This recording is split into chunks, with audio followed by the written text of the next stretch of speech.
Salut à tous et bienvenue dans cette nouvelle vidéo. Alors on se retrouve aujourd'hui comme d'habitude pour parler recherche d'emploi. Si tu n'es jamais venu sur la chaîne de LMJ Conseil, je te présente cette chaîne qui parle exclusivement de recherche d'emploi. Alors dans cette chaîne, on va vraiment parler de recherche d'emploi au quotidien, comment booster sa candidature, comment répondre à un entretien d'embauche, comment faire un CV parfait, un LinkedIn parfait.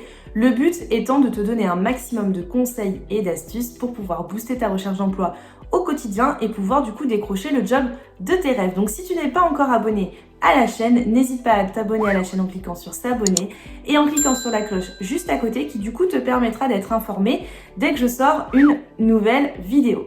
Alors aujourd'hui, on va vraiment parler d'un sujet qui pour moi est primordial et qui pourtant est bien souvent délaissé par le candidat, c'est tout simplement l'entretien téléphonique. Alors vous le savez, l'entretien téléphonique, c'est la seconde étape après les envois de candidature qui va arriver, qui va survenir. Donc cette étape, il faut la préparer comme n'importe quelle étape du processus de recrutement. Pourtant, aujourd'hui, moi en tant que recruteur, je me rends compte que finalement, les entretiens téléphoniques, ils sont pas forcément préparés parce qu'on se dit « Oh, c'est qu'une étape parmi tant d'autres, c'est pas l'étape la plus importante. L'étape la plus importante, c'est de se préparer à l'entretien physique. » Eh bien non. Aujourd'hui, il faut absolument que vous vous prépariez à cette étape d'entretien téléphonique parce que c'est vraiment une étape primordiale, mais vraiment une étape importante pour que vous puissiez passer à l'étape suivante qui est du coup l'entretien physique. Alors, qu'est-ce qu'on cherche quand on est recruteur à apprendre de vous dans l'entretien téléphonique? Alors, il faut savoir qu'aujourd'hui, l'entretien téléphonique, il a un but, c'est de s'assurer en quelques phrases, en quelques minutes, que vous correspondez aux éléments principaux de la fiche de poste, que vous pouvez fitter avec la boîte, avec l'entreprise, avec le poste proposé. Donc, aujourd'hui, les questions qui vont déjà être primordiales posées pendant cet entretien téléphonique, ça va vraiment être dans un premier temps votre mobilité géographique. Est-ce que vous correspondez en termes de mobilité au poste que l'on va proposer? La seconde question qui va régulièrement revenir, c'est votre prétention salariale. À quel prix aujourd'hui, à quel salaire vous êtes prêt à venir aujourd'hui travailler dans l'entreprise? Le but, c'est de s'assurer que le salaire qu'on vous propose puisse correspondre au salaire que vous souhaitez aujourd'hui. La troisième question que l'on va vous poser, qui est primordiale, c'est votre disponibilité. Quand êtes-vous disponible pour le poste à pourvoir? Est-ce que vous êtes disponible immédiatement parce que vous êtes en recherche d'emploi sans emploi à côté? Est-ce que vous êtes disponible dans 1 mois, 3 mois en fonction du préavis que vous avez à faire auprès de votre employeur actuel? Le but, c'est d'apprendre à savoir déjà sur ces 3 questions si en termes de disponibilité, de lieu et de salaire, vous pouvez correspondre au poste. Donc vous pouvez être sûr que ces 3 questions interviendront en général dans l'entretien téléphonique. Le but aussi de cet entretien téléphonique, c'est de revalider un petit peu votre parcours, vos compétences, voir un petit peu ce que vous avez fait et vérifier que ce que vous avez fait est en adéquation finalement avec la fiche de poste. Un petit peu comme un entretien d'embauche physique, sauf qu'on ne va pas forcément rentrer dans les détails parce qu'on n'a pas forcément 1 heure à passer avec chaque candidat à l'entretien téléphonique. Donc il faut en quelques phrases vraiment montrer sa motivation pour le poste. Alors, si je peux vous donner un premier conseil pour l'entretien téléphonique, c'est déjà d'éviter de répondre si vous venez de vous réveiller d'une sieste ou même le matin, ou si vous n'êtes pas prêt. Pourquoi? Parce que souvent, la problématique qu'on va avoir, c'est que quand on va appeler un candidat, on va l'appeler à n'importe quel moment. L'entretien téléphonique, il ne sera pas forcément planifié, c'est-à-dire qu'on va vous appeler à n'importe quelle heure de la journée parce qu'on a vu votre CV, parce qu'on a envie d'échanger avec vous. Donc, si on vous appelle et que vous venez de vous réveiller, ne décrochez pas. Laissez tout simplement le téléphone sonner et prendre un message et vous rappellerez après. C'est pas parce qu'entre guillemets vous allez rappeler après que vous allez avoir une mauvaise image de vous et donner une mauvaise image de votre candidature. Le but, c'est vraiment d'être frais, dispo, punchy, dynamique, parce que c'est vraiment là où on va se dire « Ok, c'est la personne qu'il va me falloir » et on va se rendre compte qu'effectivement, vous êtes dans de bonnes conditions. Moi, il m'arrive régulièrement d'appeler des candidats et de me rendre compte qu'en fait, le candidat, il n'est pas du tout réveillé, il n'est pas du tout punchy, dynamique, et ça, pour moi, c'est un no-go. C'est-à-dire qu'en tant que recruteur, quand j'appelle un candidat et quand je suis en face d'un candidat, j'ai envie d'avoir quelqu'un qui est punchy, qui est dynamique, qui a envie, qui est motivé, et pas tout simplement fatigué, qui est un petit peu lent, on comprend pas trop ce qu'il a envie de faire. On a envie d'avoir en face de soi des candidats qui sont motivés. Parce que pour le poste, on a envie d'avoir des gens qui sont motivés. Donc il faut vraiment garder ça en tête. Si vous êtes aujourd'hui en train de vous réveiller ou vous n'êtes pas dans de bonnes conditions pour répondre, c'est pareil. Si vous êtes par exemple dans les transports en commun, s'il y a du bruit autour de vous, si vous n'êtes pas capable de vous concentrer, surtout ne répondez pas. Laissez la personne vous laisser un message sur votre répondeur et rappelez ultérieurement. Le but, c'est vraiment de pouvoir répondre de manière sereine à cet entretien téléphonique. La deuxième chose à faire, c'est de penser à avoir aussi préparé son entretien téléphonique, c'est-à-dire savoir à quel poste on a postulé, à quelle entreprise on a postulé, parce que régulièrement, il m'arrive quand j'ai quelqu'un en entretien téléphonique de finalement me rendre compte que la personne ne sait pas vraiment de quoi elle parle, de quel poste on parle, et ça pour moi c'est vraiment problématique. Alors je vous l'avais dit, suivre ces candidatures c'est important, mais il faut savoir aussi où vous postulez, qui plus est si vous postulez en masse. Parce que moi ça m'arrive d'appeler les candidats, de leur demander est-ce qu'ils se souviennent de notre entreprise, est-ce qu'ils se souviennent du poste proposé, et beaucoup de candidats ne savent pas me répondre. Oh, vous savez, j'ai postulé énormément et je ne sais pas forcément à quoi j'ai postulé. Alors ça, pour moi, c'est pareil.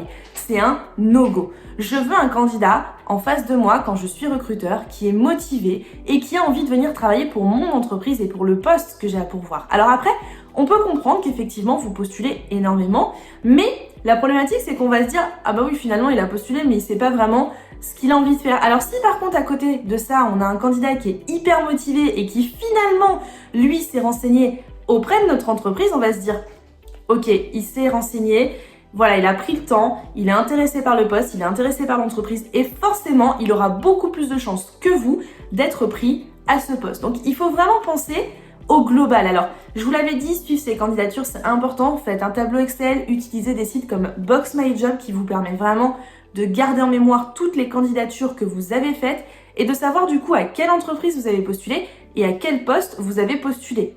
Si vous faites de l'envoi en masse et que vous ne vous souvenez pas de quelle entreprise il s'agit, de quel poste il s'agit, surtout n'hésitez pas, encore une fois, à laisser le recruteur répondre et laisser un message sur votre répondeur. Pourquoi ?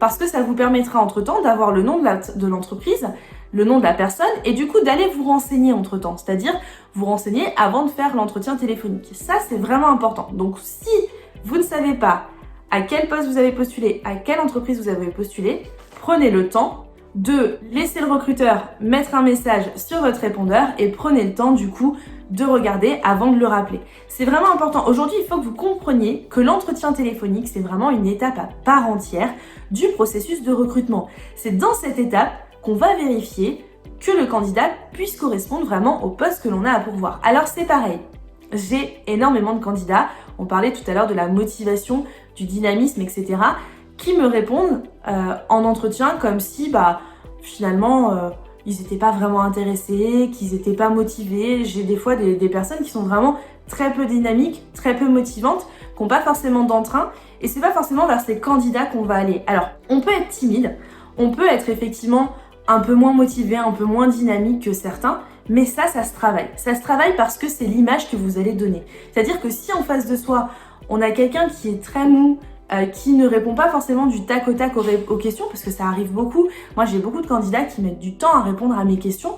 Et en fait, je me dis, ah oui, effectivement, il n'a pas préparé les choses. Et en plus de ça, il n'est pas hyper motivé par le poste. Donc ça, c'est vraiment important. Il faut que vous pensiez à ce global. Il faut que quand vous fassiez cet entretien téléphonique, vous soyez motivé, dynamique. Et si vous êtes timide, il faut le travailler. Il faut vous entraîner à vous présenter, à donner envie. C'est comme, on parlait aussi d'entretien l'autre jour physique et on vous parlait de comment vous présenter en quelques minutes.